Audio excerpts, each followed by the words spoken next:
যে সময় মনে করেন মানে আওয়ামী লীগ ক্ষমতা ছিল ওই সময় খালি আমরা বিএমপি করি মানে জামাত করি এইসব লিস্ট দিত থানায়। আর এখন আওয়ামী লীগ আইসে পরে আবার আমাদের নিয়ে বাহানা করে যে আমরা আওয়ামী লীগ করি, এই করি সেই করি।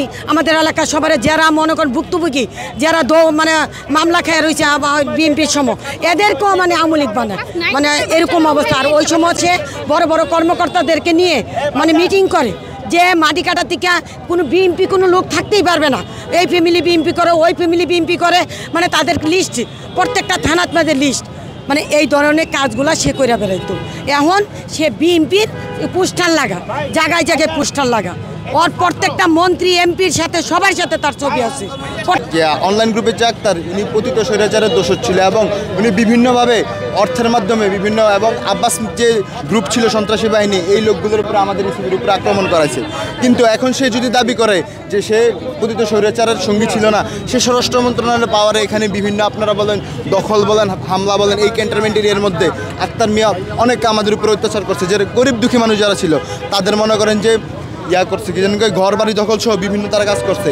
এই জুলাই আন্দোলনের মধ্যেও সে তার ভূমিকা আওয়ামী লীগের পক্ষে ছিল, কিন্তু এখন যদি সে তার খোঁজ পরিবর্তন করে তা কিন্তু হবে না। আপনারা এবং ইলিয়াস হোসেনের আপনারা একটি পোস্ট দেখবেন যে ক্যান্টনমেন্ট থানা ধরার পরেও তাকে গ্রেফতার করে নাই। এইটাই তো প্রশাসনের ব্যর্থতা আমরা হিসেবে দেখতে পারি। জমি জমা সব উনি দখল করে রাখছে, আর ওনার যে পালিত সন্ত্রাসগুলা ওগুলো দিয়ে এই এলাকায় দমন করে রাখছে। কোনো ছোট ছোট বাচ্চাগুলোরও তারা ছাড়তেছে না, তারা মানে এদেরকে মানে শেষ করে দিচ্ছে, ধ্বংস করে দিচ্ছে এই প্রজন্মগুলারে। মানে এত খারাপ উনি। আমরা ওনার মৃত্যুদণ্ড চাই, শাস্তি চাই, মৃত্যুদণ্ড, আর ওর কোনো জামিন যাতে না হয় এটাই কামনা করছি। তাদের এই জমি প্রায় 40 বিঘা, আমাদের সুমাত্রা ফিলিং স্টেশন থেকে কাজী আসপারা গাছের পিছনের অংশটা, এইখানে আমরা নাবানাকে অলরেডি 33 বিঘা জমি দিয়ে দিছি ডেভেলপের জন্য, আর কয়েক বিঘা দিতে পারি নাই এই সন্ত্রাসী এই খুনি আক্তারের কারণে। সে একটা জায়গা দখল করার কারণে আমরা তাকে জমিটা বুঝিয়ে দিতে না পারার কারণে 1.5 বছর সাফার করতেছি। 5ই আগস্টের আগে তো আমরা কিছুই করতে পারি না, থানা আমাদের কথা শোনে না। বড় বড় তার গডফাদার যারা আছে সামরিক বাহিনীতে বেসামরিক অবস্থায়, সে জেনারেল জিয়া থেকে শুরু করে স্বরাষ্ট্রমন্ত্রী, সবার সাথে তার সখ্যতা, তার আছে প্রচুর টাকা। এখন তাকে রিমান্ডে নিলে সে যত অপকর্ম করছে সব বের হয়ে যাবে, আর আমাদের এই প্রজেক্টটাও আমরা উন্মুক্ত করতে পারবো, হাজার হাজার মানুষের উপকার হবে। এই যে মানুষ দেখতেছেন, এই মহিলা বোনেরা দেখেন ঝাড়ু নিয়ে আসছে, তাদের মধ্যে কত ক্ষোভ আছে। প্রথম কথা হলো ওকে রিমান্ডে নিতে হবে, সব বের হয়ে আসবে। আর এই জমিগুলা যার হক তাকে বুঝাই দিতে হবে।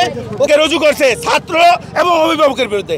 আমরা এই ধরনের আওয়ামী নেতা যারা, এই যে নাজমুল সাকিব, তিনি নাগরিক টিভি সেই বিদেশে বৈশা সে একটা সংবাদ না জানেই এই আক্তারের সম্বন্ধে প্রচার করছে।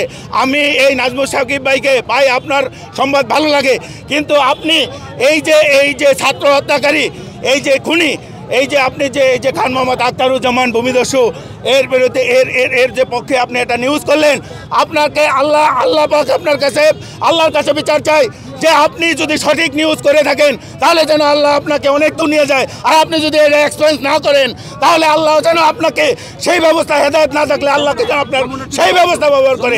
এবং